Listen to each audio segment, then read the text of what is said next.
Hi friends, అందరికీ నమస్కారం. నేను మీ పవన. టేల్స్ బై పవన ఛానల్కి స్వాగతం. మానసవీణ కథ తర్వాయి భాగంలోకి వెళ్ళిపోదాం. పద్మజ దుఃఖస్వరంలోనూ ఏదో దృఢ విశ్వాసం ప్రస్ఫుటంగా కనిపిస్తోంది. వజ్రం అన్నిటికంటే కఠినమైంది, కానీ అన్నిటికంటే విలువైంది కూడా. నువ్వు ఎంత అందమైన దానివో అంత కఠినమైన మనిషివి. అందుకే నిన్ను చూసి నేను ఇలా పిచ్చివాడిని అయిపోతున్నాను. నిన్ను ఏ పరిస్థితిలోనూ వదలకూడదు అన్న పట్టుదల పెరిగిపోతోంది. ఏమిటి రాదట్నా? సంగీత వస్తున్నట్టుగా సమీపంగా వినవచ్చింది ఆమె గొంతు. ఆడడం రాదట, మేము నేర్పుతాం అన్నా వినడం లేదు అన్నాడు. రాకూడదా? 1-2 ఆటలు ఆడితే తప్పకుండా వచ్చేస్తుంది. అదేం బ్రహ్మ విద్య? పద్మజ వంక చూస్తూ అంది సంగీత. దేవుడిలో నౌకరు వచ్చి పిలిచాడు. ఇంట్లో అమ్మగారు పిలుస్తున్నారు, ఎవరో వచ్చారంట. టీ కావాలంటే 2 రోజులు కాకుండానే మరో గండం ముంచుకొచ్చింది పద్మజకు. సంగీత, ప్రమోద్, నీలేష్ పిక్నిక్ ప్రోగ్రాం వేసుకుని వెళ్తూ వెంట పద్మజను తీసుకువెళ్తామని వసుంధరానికి రిక్వెస్ట్ చేశారు. అన్ని క్యారియర్లలో ఫ్లాస్కుల్లో సర్దినా అవి తీసుకుపెట్టుకోవడం, తిరిగి సర్దుకోవడం నా వల్ల కాదు బాబు అని చెప్పేసింది సంగీత. పంపించత్తయ్యా, ఎంత వంట మనిషి అయినా అలా బయట తిరిగి రావాలని, అది ఇది చూడాలని ఉండదా ఆమెకు మాత్రం? సిఫార్సు చేశాడు ప్రమోద్. నేను వద్దన్నానా? తీసుకువెళ్ళండి, సాయంత్రం లోపల వచ్చేస్తారుగా. వెళ్ళు పద్మజ. పని కూడా లేదుగా నాకు. ఎక్కడికి వెళ్ళాలని లేదమ్మా. నీకోసం కాకపోయినా మా కోసం రావాలి. రావడానికి మానడానికి నీ ఇష్టమేనా ఏమిటి? వెళ్ళు పద్మజ, పని కూడా లేదుగా. మరోసారి నీకోసం కాకపోయినా మా కోసం రావాలి. రావడానికి కార్తీక మాసం మధ్యాహ్నం 3 గంటల సమయం. చూస్తే చలిగాను. మరోసారి అన్నా చెల్లెళ్ళతో అవమానం పొందడం ఇష్టం లేక పద్మజ తయారైంది. కార్తీక మాసం 1 గంట 3 గంటల సమయం. చెట్టు సందులో పెడితే చలిగాను, ఎండకు పెడితే మంటగాను ఉంది. దగ్గరకు తట్టుకోవడం నా వల్ల కాదు బాబు. తయారయ్యాడు చెట్టు సందులో. తివాచి మీద నలుగురిగా పడిపోయిన చోట ఇంకొకరు ఎవరు అడిగాడు నీలేష్. మన పద్మజమ్మ. తనకిష్టం లేదమ్మో కదా, బలవంతం ఎందుకు పెట్టడం? ఇలా బయటకు వచ్చినప్పుడు సరదాగా గడపడం చేత కాకపోతే ఎలా? మనతో పేకాడినంత మాత్రాన తను మైలు పడిపోతుందా? పద్మజ ఎక్కడో ఏం లేదు, అక్కడే ఉంది, వింటూనే ఉంది. చూస్తావేం రా అంది సంగీత పద్మజను. మౌనంగా వచ్చి కూర్చుంది. మొదటి ఆట ఆమెకు నేర్పటంతా అయిపోయింది. రెండో ఆట ఏమిటో పరధ్యానంగా ఆడింది. ఆమె మనసు ఇక్కడ లేదు. తన పెళ్లి 16వ ఏట జరిగే వరకు అన్నయ్యలు, వదినలు తనను ఎంతో అపురూపంగా చూసేవారు. నాన్న రమ్య ఏడాది పిల్లగా ఉండగానే పోయాడు. అమ్మ రమ్య 10వ ఏట పోయింది. తనని, చెల్లిని, అమ్మ నాన్న లేని పిల్లలని అన్నయ్య గుండెలో దాచుకుని పెంచాడు. అక్కలు, బావలు పండగలకి, పబ్బాలకి వస్తే వాళ్ళ మధ్య తనకు యువరాణిలా పెరిగింది. పెద్ద బావకేమో పేకాట పిచ్చి. ఎప్పుడూ తనను లాక్కుపోయి కూర్చోబెట్టుకునేవాడు. నిజంగా వాళ్ళకంటే తనే బాగా ఆడగలిగేది. ఎప్పుడో ఒకసారి ఓటమి పాలయ్యేది. ఆ తర్వాత మరో 2 ఆటలు ఆడి గెలిస్తే కానీ తనకు తృప్తిగా ఉండేది కాదు. రెండో ఆట అయిపోయి మూడో ఆట ప్రారంభమైంది. పద్మజ చురుగ్గా ఆడుతోంది. మిగతా ప్లేయర్స్ చిత్తైపోయి చూస్తున్నారు ఆమె కేసి. ఆట పూర్తవుతాను. ఇప్పుడు నేర్చుకున్న ఆటలా లేదు నీది అని అరిచింది సంగీత. మీరే కదా ఆట చూపించింది. కానీ ఇది నీకు ఇదివరకే వచ్చు. నేను చేదస్తుల ఇంట పుట్టి పెరిగిందని. పేకాడడం కాదు, పేక ముక్కలు చూసే అవకాశం కూడా నాకు లేదు. మీరెందుకు చిటికి మటికి నన్ను అనుమానిస్తున్నారో నాకు అర్థం కావటం లేదు అంది ఇబ్బందిగా పద్మజ. 4వ ఆటకి పద్మజ కావాలనే తప్పులు చేసి ఓడిపోయింది. ప్రమోద్ పేక పారేసి లేచాడు. ఆత్మారాముడు ఆవలిస్తున్నాడు. కాస్త తెచ్చి నువ్వు పెడతారా? చేతులు కాళ్ళు కడుక్కుని వచ్చి కూర్చున్నారు. 2 క్యారియర్లు విప్పి అందరికీ పెట్టింది పద్మజ. మీరు పెట్టుకోరా? నీలేష్ అడిగాడు. మీరు తినేయండి, నాకు ఆకలిగా లేదు. ఆహా, అదేం కుదరదు, మీరు కూడా మాతో కూర్చోవాలి నీలేష్ అన్నాడు. ప్రమోద్ సంగీతల ముందు ఏం వాదించాలన్నా, ఏం వారించాలన్నా భయం పద్మజకు. ఓ ఆకు తీసి తను పెట్టుకోక తప్పలేదు పద్మజకి. తినడం తాగడం పూర్తి అవుతూనే మిగిలినవి డ్రైవర్ చేతికి ఇచ్చేసింది పద్మజ. ఇంక తిరుగుదామా? 4 అవుతున్నా ఇంకా ఎండ తగ్గలేదు. ఫోటోలు చెడిపోతాయేమో, కెమెరా తీసి మెడకు తగిలించుకుంటూ అన్నాడు ప్రమోద్. ఈ జిడ్డు ముఖాలతో ఏం ఫోటోలు బాబు, నేను దిగను అంది సంగీత. నీళ్లున్నాయి, కడుక్కో అన్నాడు ప్రమోద్. మిగతా మేకప్ సామాన్ తెచ్చుకోలేదే అంది. మన పద్మజాని చూసానే తెలుసుకోరాదా? ఆవిడ ఏ మేకప్ లేకుండా ఎంత అందంగా మెరిసిపోతుందో ప్రమోద్ కన్నుగీటుతో అన్నాడు. ఏమిటా మాటలు ప్రమోద్? ఆమె ముందేనా బాధపడదు నీలేష్ వారిస్తూ అన్నాడు ఇంగ్లీష్లో. నేను తప్పుగా మాట్లాడానా? ఆవిడ ఎంత నిరాడంబరంగా ఉందో చెప్పాను.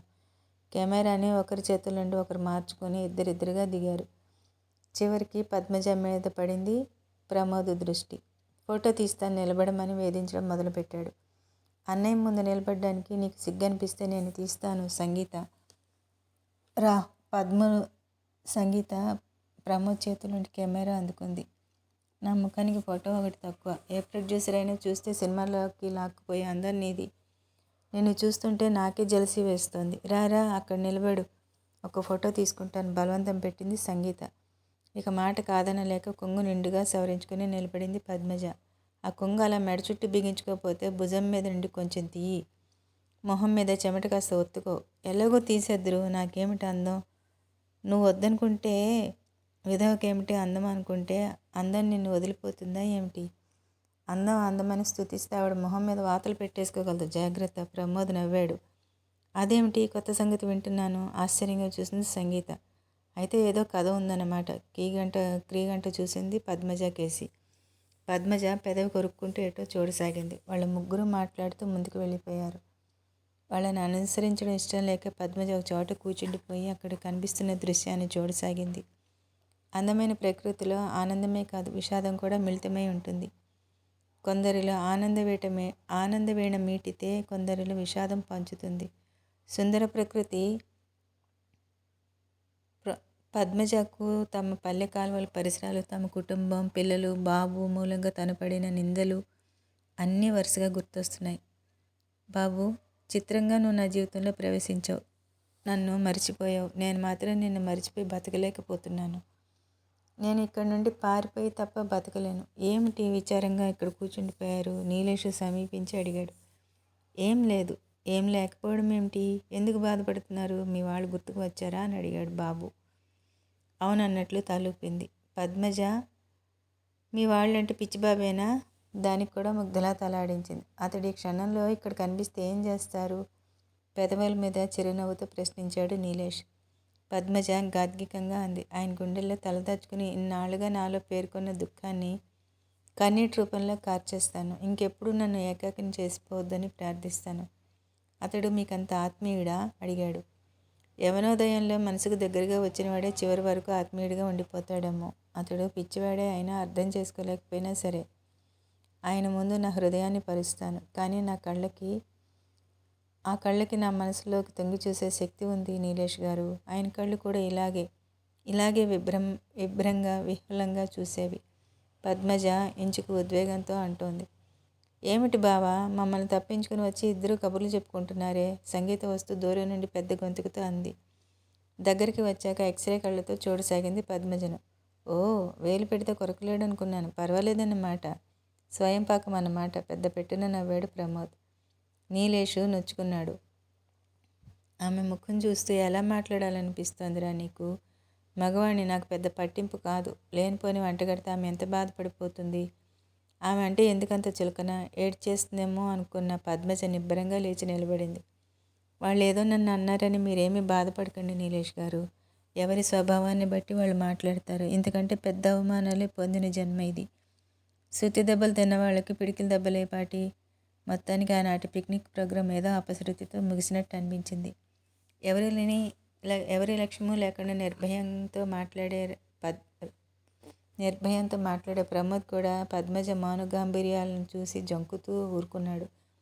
కానీ అతడు లోపల మండిపడుతూనే ఉన్నాడు. వంట చేసుకుని బతికేదానికి ఇంత బిగువు బింకం ఏమిటా అని.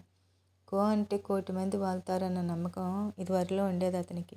ఆ నమ్మకాన్ని గాలిలో ఎగరగొట్టేసింది ఈ వంట మనిషి. సంగీతకు కూడా ఏమిటో అసహనంగా ఉంది. మృదు హృదయుడు, సౌందర్య పిపాసి అయిన బావ ఈ సౌందర్యవతిని ఇంట్లో ఉంచుకుని నిగ్రహంగా ఉండగలడా అన్న శంక పీడిస్తోంది ఆమెను. అసలు అత్తమామలకు తెలివి లేదు. నిప్పుని ఇంట్లో ఉంచుకుంటే అది ఏ క్షణంలోనైనా కొంప బగ్గుమనిపించదు. రాత్రి 11 గంటల సమయం. పద్మజ వంటిల్లు శుభ్రం చేసి వచ్చి పడుకుంది. మగతగా నిద్ర పడుతోంది. ఏదో వస్తువు కింద పడిన శబ్దంతో ఉలికిపాటుతో లేచింది. గబగబా యువతలకు వచ్చి చూస్తుంది. దేవుడి గది తలుపులు బార్లా తెరుచుకుని ఉన్నాయి. క్షణం ముందు ఎవరో పరిగెడుతున్నట్టు అనిపించిన అడుగుల ధ్వని నిజమే అన్నమాట. అయితే కంగారుగా సమీపించింది పద్మజ. దేవుడి పూజకు ఉపయోగించే వెండి పాత్రలు, వెండి కలశాలు ఏవీ కనిపించలేదు. అమ్మా, దడదడలాడే గుండెలతో పెద్దగా కేక పెట్టింది పద్మజ. దొంగలు పడ్డారమ్మా మన ఇంట్లో. గంట మోగుతూనే బడి పిల్లలంతా బిలబిల్లాడుతూ వచ్చినట్టుగా ఇంటికి వాళ్ళు, ఇంటి నౌకర్లు, అతిథులు అంతా వచ్చి చేరారు. నిద్రలో ఏదో చప్పుడు వినిపించి లేచి వచ్చాను. దేవుడి గది తలుపులు బార్లు తెరిచి ఉన్నాయి. చూస్తే వెండి సామాన్ కనిపించలేదు. వసుంధర కళ్ళు చురుగ్గా చూశాయి. నిత్యం ఇంట్లో వాడుకునే వెండి కంచాలు, చెంబులు కూడా పోయాయి. నీలేషు, ప్రమోద్ ఇల్లంతా తిరిగి చూసి వచ్చారు. పెరటి తలుపు తీసి ఉంది. గొళ్ళెం విరగ్గొట్టినట్టేమీ కనిపించలేదు. కిటికీలు, తలుపులు ఏవీ చెక్కు చెదరలేదు. దేవుడి గదిలో వెండి సామాన్ తప్ప మరో వస్తువేదీ ముట్టలేదు. నువ్వు పడుకోవడానికి వెళ్తున్నప్పుడు పెరటి తలుపులు, దేవుడి గది తలుపులు వేసి పడుకోలేదా? అన్నీ సరిగా వేశానమ్మా. రోజు చేసే పని ఎందుకు మర్చిపోతాను? లోపల గడియలు సరిగా వేస్తే దొంగలు ఎలా దూరుతాడు? సామాన్ ఎలా ఎత్తుకుపోతాడు? పద్మజ మొహం పాలిపోయింది, వణికిపోయింది. ఏమిటి మీరు అనేది? చాలించు నీ అభినయం, గర్జిస్తున్నట్టుగా అంది వసుంధర. వెండి సామానంతా మూట కట్టి అవతల ఎవరికో ఇచ్చేసి తేలికగా నాటకం ప్రారంభించావా? అంత తెలుగు తక్కువ వాళ్ళు ఎవరున్నారనుకున్నావే ఇక్కడ? నంగనాచి వేషం కట్టిపెట్టి వస్తువులు తెచ్చి ఇక్కడ పెట్టు. మర్యాదగా వినకపోతే పోలీసులతో మంచి మర్యాద చేయిస్తాను అంది వసుంధర. పద్మజ కుప్పకూలిపోయింది వసుంధర పాదాల దగ్గర. అమ్మా అనే ఆర్తనాదంతో వెలువడ్డాయి. నాకేమీ తెలియదు, మీరు నమ్మండి. ఈ అభాగ్యురాలికి దొంగతనం అంటగట్టకండి. న్యాయం కాదు. అభాగ్యురాలువో ముఠా మనిషివో రేపు పోలీసులు తేలుస్తారు. పద్మజను దూరంగా తోసేసి కఠినంగా అంది వసుంధర. ఇంతగా అందగత్తె వంట మనిషిగా వచ్చినప్పుడే నాకు అనుమానంగా ఉంది. ఎప్పుడో ఇంటికి ఎసరు పెడతావనే అనుకున్నాను. కానీ ఆయన మెత్తని మనిషిని కన్నీళ్ళు చూసి కరిగిపోయి ఇంట్లో చోటిచ్చారు. ఇచ్చినందుకు బాగానే శాస్తి జరిగింది. ఓ పక్క స్తంభించిపోయినట్టుగా నిలబడి ఉన్నారు రావుగారు. మంచి చెడు ఏది ఆయన నోటి నుండి రావడం లేదు. అలా చూస్తారేంటి? పోలీసులకు ఫోన్ చేయండి. గంట తర్వాత పోలీసులు వచ్చారు. పోయిన వస్తువులు రాసుకున్నారు. మీకు ఎవరి మీద అనుమానం ఉందో చెప్పండి. తల వంచుకుని నిలబడిన పద్మజను ఒక్క తోపు తోసింది ఇన్స్పెక్టర్ వైపు వసుంధర. ముందు దీని పేరు రాసుకోండి. ఇది మా వంట మనిషి. నెల రోజులైంది వంటకు కుదిరి. వరుణ్ కంగారుగా వారిస్తూ పిలిచాడు నీలేష్. అమ్మకి ఈ సంఘటనతో మతిపోయింది. ఆమె అలాంటిది కాదు. ఆమె ముఖం చూస్తే తెలియడం లేదు. చూడు వరుణ్, ఆమె దొంగతనం చేసే మనిషిలా కనబడుతోందా? Inspector Varun, Nilesh classmate friends. నేలకు వంచుకున్న తల ఎత్తనే లేదు పద్మజ. దొంగల ముఖం మీద వేరే ఉంటుందా బావా? సంగీత అడిగింది. ఈ రోజుల్లో ఇలాంటి మోసగత్తులకు కొరతేమీ లేదు. ఇటువంటి దొంగతనాలకు కొదవే లేదు.